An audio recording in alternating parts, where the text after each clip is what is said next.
Imagine waking up on a typical Kansas morning, opening your front door, and seeing in the distance the silos where you stored your annual harvest, still full. Not from overabundance, but from sheer desperation. Grain that should have been shipped to distant markets now rots in the sun. The metallic smell of moldy corn and sorghum fermenting under their own weight fills the air, while the question haunts thousands of American farmers. How did we get here? It all started with an announcement. A simple statement made in front of the cameras on one of those days that seemed like just another chapter in Washington politics. But what followed was an avalanche. The government decided not only to maintain, but to increase tariffs on products from China. A measure that, in theory, would have protected American industry, created jobs, and strengthened national pride. But in reality, in the small towns of the interior, the effect was immediate and devastating. The first to suffer were sorghum producers, a grain that may seem insignificant to those who have never set foot on a farm, yet it represents a vital part of the American agricultural economy. For decades, American sorghum found refuge on Chinese supermarket shelves, in animal feed warehouses, and in ethanol production plants. A business relationship spanning more than 40 years, built on hard work, investment, and trust. But in 2025, in a matter of weeks, everything collapsed. Sorghum exports to China fell 94% in the first 2 months of the year. This figure looks like a typo, but it isn't. It's a wake-up call for farmers' budget. Once, millions of tons crossed the Pacific. Now, they're down to a few tens of thousands. Silos are full, contracts are canceled, ships are stuck in ports. Images of farms that were once symbols of productivity have become portraits of despair. Dan Atkinson, a farmer from Stockton, Kansas, described the situation as the worst farming nightmare I've ever experienced. His previous year's crop hadn't even been shipped before the new contracts simply disappeared. Chinese buyers asked for an extension, indefinitely. The previously weekly market became a guessing game. Those still trying to sell were offered prices so low that it was better to let their grain rot than accept the humiliating price. And the impact wasn't limited to the countryside. Local banks began to pull out, reducing credit line. Seed distributors began requiring larger deposits before any delivery. Gas stations, farm mechanics, equipment stores, everyone began to feel the pinch. A silent crisis spread like an invisible plague. The problem? Sorghum had become a commodity with no destination. Even local farmers, eager to reduce losses, began including this grain in their livestock feed. But domestic consumption wasn't strong enough to absorb what was previously shipped halfway around the world. The result? A vicious cycle of excess stocks, falling prices, and a lack of liquidity. And the question arises, a question that resonates from farm to farm. Does anyone in Washington truly understand the scale of the disaster they are creating? For farmers, each new tariff imposed on China is like a new lock being closed on exports. What once flowed naturally along trade routes now faces insurmountable obstacles. These are not just cold numbers reported in international policy reports. These are families seeing decades of work wiped out in a matter of months. While the government talks about trade strategy and protecting domestic industry, the reality in rural America worsens every day. Warehouses are turning into grain graveyards, bank accounts are drying up, and the fear of total collapse hangs over every co-op meeting, every conversation between neighbors, every sleepless night in rural homes. What if this is just the beginning? If sorghum prices have plummeted 94%, what can we expect from soybeans, corn, and beef? Are we witnessing the beginning of the worst agricultural crisis in decades? Or worse, a total collapse? If you thought what you just heard was alarming, wait until you hear what's already happening to American soybeans. The rest of this article will show you that the bottom could be much deeper than farmers imagined. Imagine this scenario. You're a farmer in the American Midwest. For months, you've been watching your soybean crop grow. Every morning, the fresh smell of damp earth, the distant rumble of tractors, and the golden glow of the leaves in the sunlight give you the feeling that all is well. You've made a significant investment, purchasing high-quality seeds and fertilizers, as well as financing irrigation and equipment maintenance. You're confident that, just like every year, at harvest time, buyers will be eager to see your hard work come to fruition. But instead of trucks transporting soybeans to ports, the grain is piling up in silos, piles and piles of soybean with no destination. The market that once seemed starved for their product is now closed. This is exactly what happened to thousands of families in America's agricultural heartland. And the reason?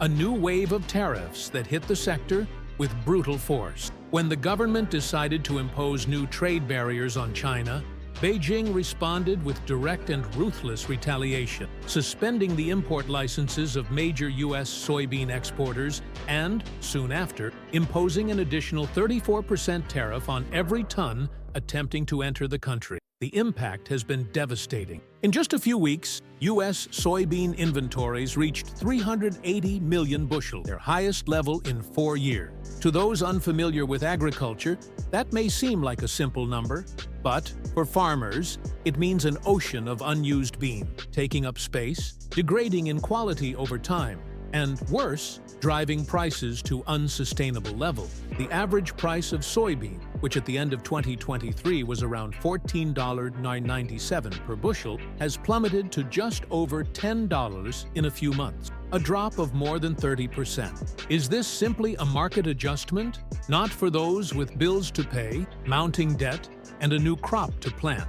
Every penny lost is a serious blow to the survival of thousands of families. Meanwhile, on the other side of the world, Brazil saw a golden opportunity. The already busy ports of Santos and Paranaguá began operating at a frenetic pace. In the first quarter of 2025, Brazilians exported a record 17.7 million tons of soybeans to China. More than 3/4 of the soybeans shipped from Santos had a single destination: Chinese warehouses. As if that weren't enough, Argentina also entered the fray. In May, Buenos Aires signed a $900 million deal to supply Beijing with soybeans, corn, and vegetable oil. It was a declaration of trade war against the United States, and American farmers knew it. In practice, while Brazilian and Argentinian farms filled ships bound for Asia, producers in Iowa, Illinois, and Indiana watched helplessly as the market they had built over decades was ceded to their competitor. Gary Schnitke, an Illinois farmer, described the situation with blunt candor. "With current prices, we're barely covering our production costs. Every truck that leaves my field is a loss to me. And not selling, that's not an option either. We're stuck."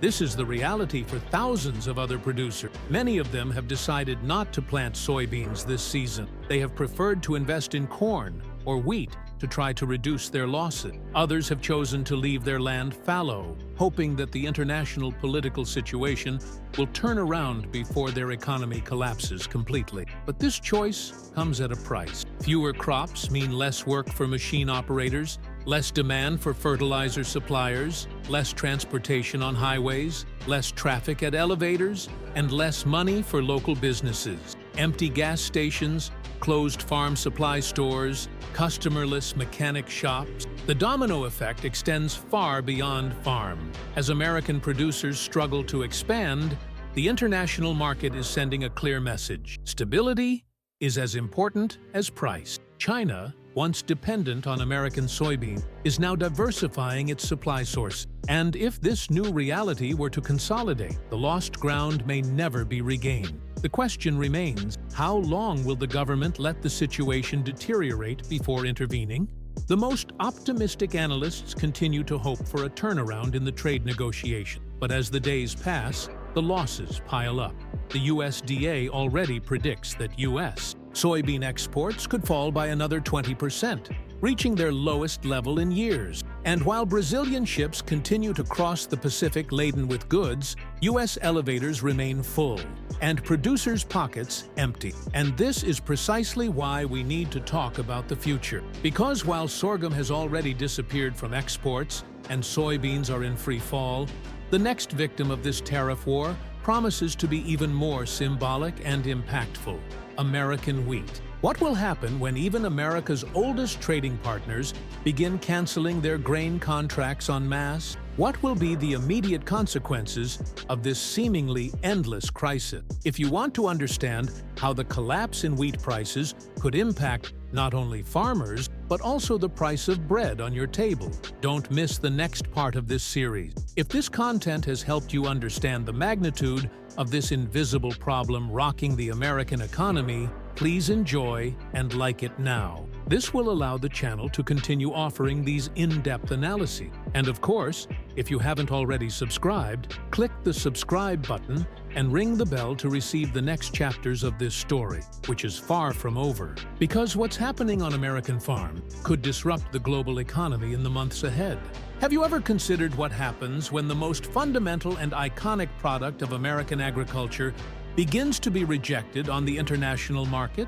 It's not an exotic or niche commodity. It's wheat, the same wheat that, for decades, has been synonymous with stability, food security, and trading power for the United States. But in 2025, that security has become illusory. The figure that hit most of the most worried analysts like a punch in the stomach: a decline of 4,900 tons. This was the negative balance of wheat exports for the last week of May alone, a result so unusual that even the most pessimistic reports hadn't anticipated it. For the first time in over 30 years, the country recorded more contract cancellations than new orders. What was once considered a statistical anomaly has become a worrying trend, and it wasn't small or insignificant countries that abandoned American wheat.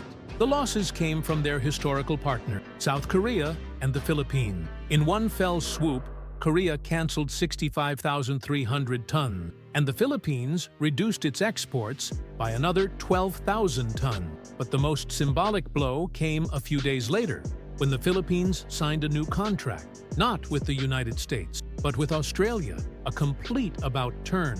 They bought 110,000 tons of Australian wheat, even though American wheat was cheaper. Does this make sense to you? Why pay more to avoid buying in the United States? The answer lies in a word that rarely appears in economic headlines: trust, or rather, the lack of it. In recent weeks, international buyers have made it clear that the problem isn't just about price. It's about the fear that new tariffs, embargoes, or sanctions could appear at any time, disrupting the supply chain.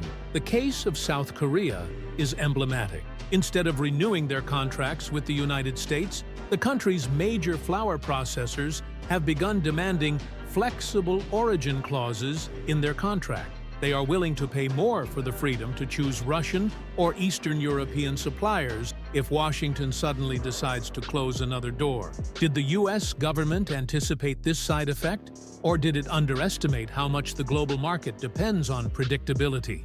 Meanwhile, the domestic situation is quietly beginning to deteriorate. In the United States, more than 2.1 million tons of wheat are sitting in warehouses with no prospect of being sold. In some states, such as North Dakota, farmers report selling their wheat for 40 to 50 cents below the break-even price. This means that for every ton sold, the farmer is literally paying to get rid of his or her produce. And when the farmer loses, who else loses with him?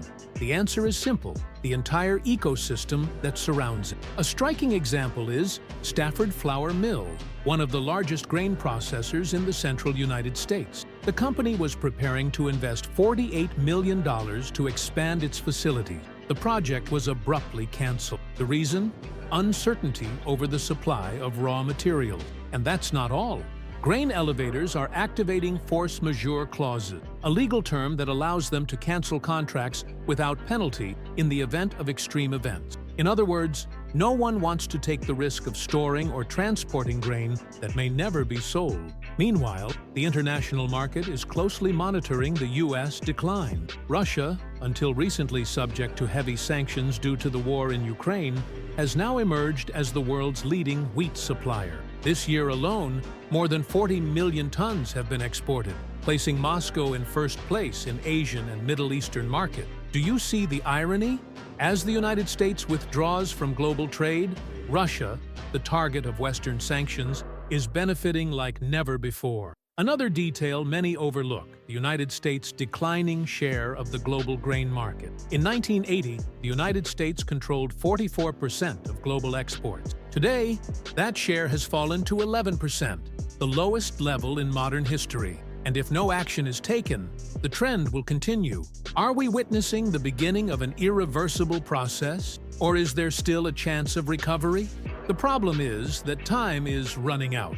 Faced with growing pressure on the dollar, rising logistics costs, and plummeting international confidence, even traditional buyers are beginning to look for alternatives. The consequences are already being felt beyond the wheat field. Local banks are demanding up to 15% additional collateral to grant loans to farmers. Small mills are closing. In some regions, farmers are mixing grain and animal feed to avoid total collapse. While the impact on farms is already brutal, end consumers are also beginning to feel the effects. In the Philippines, for example, the price of traditional pandesal bread has increased by 11% in just 3 weeks. The reason isn't a global wheat shortage, but logistical costs and the fear of relying on an unstable supply source. Are Americans ready to see the price of bread, cookies, and even pasta skyrocket in the coming months? Will the government have the courage to admit that the tariff war strategy is leading the nation's agriculture to collapse? And the question remains, if wheat, one of the pillars of global food security, is already in this critical situation, what will happen now? In the next episode, we'll delve deeper into the current meltdown in the meat industry. If you thought the grain crisis was a blow, wait until you see what's happening to butchers and meat producers across the country. If you'd like to follow this evolution closely and understand its impact on what ends up on your plates, like the video and subscribe to the channel. Hit the bell to receive the rest, because what happens next will surprise you even more. Imagine what happens when an entire country, used to being the world's breadbasket, sees its products rejected at the border, its ships leave empty, and its shelves filled with food no one wants to buy. That's exactly what's happening with American meat right now. After sorghum and wheat, it was meat's turn, and the impact was even more immediate and brutal. What was once one of the most profitable sectors of American agriculture had, in a matter of weeks, become a minefield of losses, uncertainty, and logistical collapse. It all began with a quiet but devastating announcement. China, the third largest buyer of American meat, suspended export license renewals for nearly 1,000 American meatpacking companies. The result? The immediate termination of more than $5 billion in contract. As a result, tons of ready-to-ship meat remained stuck in ports, warehouses, and, in many cases, in the cold storage rooms of the plants themselves. But the most unexpected blow came soon after. In March, the Chinese government tightened its grip even further, requiring all containers of American meat to undergo additional inspection. Not just a routine inspection, but a rigorous process that included opening the containers, breaking the seals, unloading them tray by tray, and X-raying. The result? Absurd delays. Entire shipments held up so long that, in many cases, they spoiled before they even reached Chinese supermarket. The news from the port of Shanghai is shocking. Containers of pork, supposed to last only a few days in the cold chain, had to wait weeks before being unloaded. In some cases, the meat had to be dried up to 3 times, a process that seriously compromises product quality and increases the risk of contamination. When the shipments were finally unloaded, they no longer met quality standard. Many of them suffered the same fate: incineration at the port itself. The damage wasn't limited to the other side of the Pacific. Here at home, the damage was immediate. The pork futures market collapsed. On April 9th, June contracts for lean pork fell to 89.78 cents per pound, their lowest level in 8 months. Beef prices followed suit.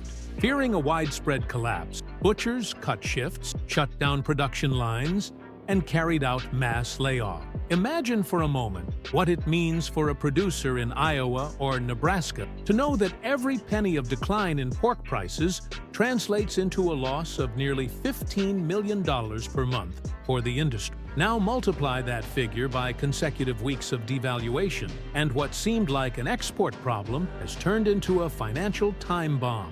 Meanwhile, official statistics only confirmed the disaster. In a single week in April, China canceled 12,000 tons of orders for American pork. Total orders for the year fell to their lowest level in 10 years. On the domestic market, the effect was immediate. Wholesale prices collapsed, with the price of a single cut of pork dropping $3.82 per 100 pounds in just 24 hours. Meatpacking companies, still struggling to cope, saw their inventories explode, and the crisis wasn't limited to pork. Chicken was also in the eye of the storm. In the American Southeast, broiler prices fell 7% in April due to an oversupply that the domestic market couldn't absorb. Even beef, traditionally more resilient to market fluctuations, began to lose value. It lost $2 per 100 pounds on the very day the White House announced another 50% increase in tariffs on Chinese goods. Now imagine the scene inside meatpacking plants. Instead of ramping up production for the summer barbecue season, many plants have begun operating on maintenance or with reduced shifts. Machines are shut down, employees laid off, and trucks are parked in yards with no clear destination for their load. As if that weren't enough, a new logistical problem arose. Refrigerated containers simply disappeared, with ships avoiding U.S. ports for fear of new sanctions or unexpected tariffs. Container availability dwindled significantly. The result? Even the few remaining contract manufacturers were unable to ship their products. Let's think, how can we maintain hope when the transportation system we depend on is collapsing? This had an immediate impact on global market. Several Asian importers began redirecting their orders to South America. Brazil and Argentina once again emerged as the main beneficiaries of the U.S. crisis. While American butchers suffered losses, South American butchers saw their exports soar. And the most worrying thing?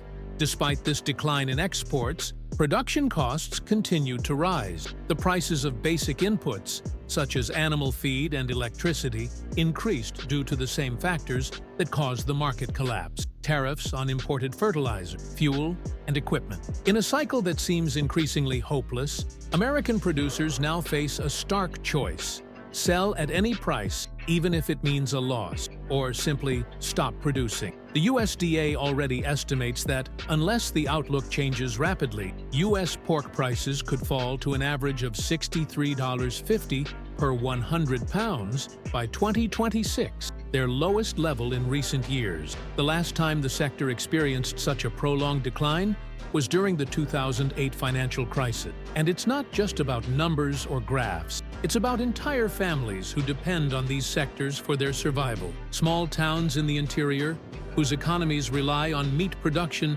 are beginning to feel the first signs of a local recession. Gas stations are empty, supermarkets are less busy, and farm supply stores are closing their doors.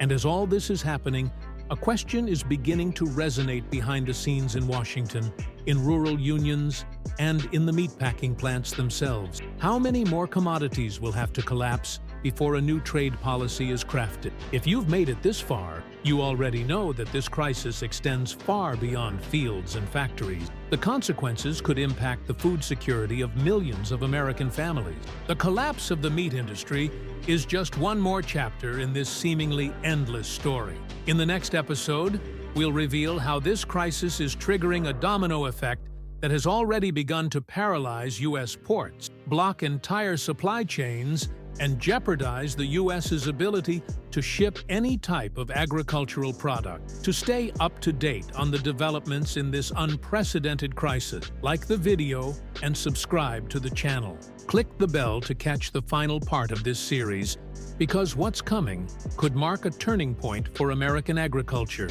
As grain rots in elevators, meat spoils at ports, and truck fleets sit idle on highways, the same question looms large across rural America. How deep will this collapse go? Are we witnessing a temporary crisis, or the beginning of a structural collapse that could reshape American agriculture for decades to come? The warning signs are everywhere. Once bustling ports like Portland, Tacoma, and Los Angeles are now operating at less than half capacity. In Portland, export volumes plummeted 51% in the first 10 weeks of the year. In Tacoma, they fell 28%.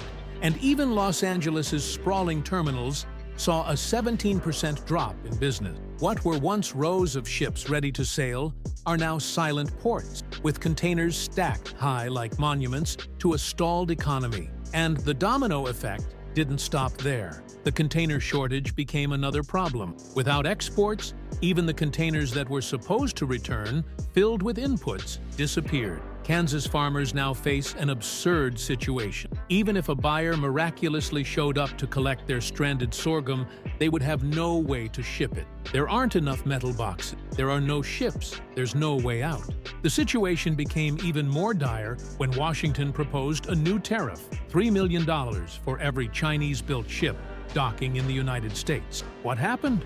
Major shipping companies, such as MSC, threatened to block shipping lines to the American West Coast. And amidst this geopolitical tension, shipping costs increased by 40%. And if you think the problem is only external, think again. At the other end of the scale, Canada responded with a blow few expected: a 25% increase in its imports of American product, worth $30 billion, including John Deere tractor parts, fertilizers, and even pesticides. The result? The cost of potash, one of the main fertilizers used on American farms, increased by $100 per ton. For the average Nebraska farm, that's an extra $60,000 just to keep the land productive. What was once a market challenge has become a financial bottleneck. The USDA has suspended new lines of credit.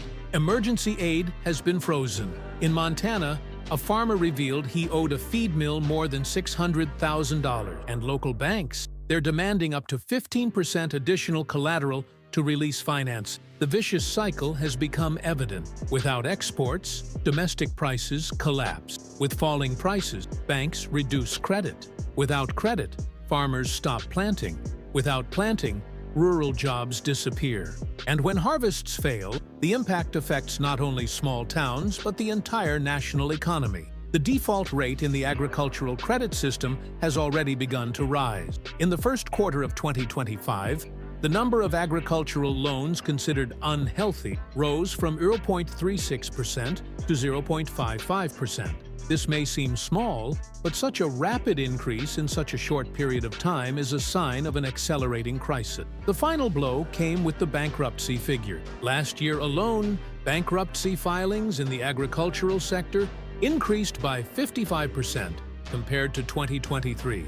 This figure recalls the dark memories of the 1980s, when more than 200,000 families lost their land. And now, for a moment of reflection, is the political cost of this trade war worth the price paid by farmers? Who really benefits from all this? While Washington defends tariffs as a matter of economic sovereignty, the reality on Iowa roads, Kansas farms, and California ports shows an agricultural nation in collapse. Looking ahead, experts are clear. Without emergency federal intervention, with a financial support plan, freight subsidies, debt renegotiation, and above all, a resumption of trade dialogue with key international partners, the situation is destined to worsen. What began as an export crisis has morphed into a credit and employment crisis and could very soon turn into a domestic food crisis. Is recovery possible?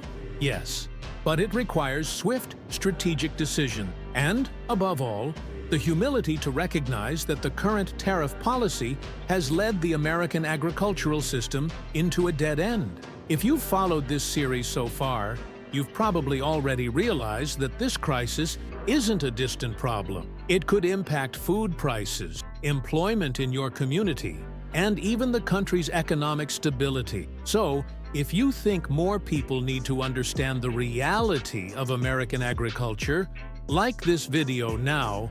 This will help YouTube share this content with more people. And of course, if you're not already a subscriber, subscribe to the channel. Here we closely follow the evolution of major political decisions and their concrete impact on the lives of millions of people. Hit the bell to make sure you don't miss any upcoming content, because in the coming weeks, we'll be bringing you a new investigation. How could the collapse of American agriculture trigger a new wave of global inflation? Thank you so much for following me this far. Leave a comment. Do you think there's still time to change course? Or is it already too late? See you in the next video.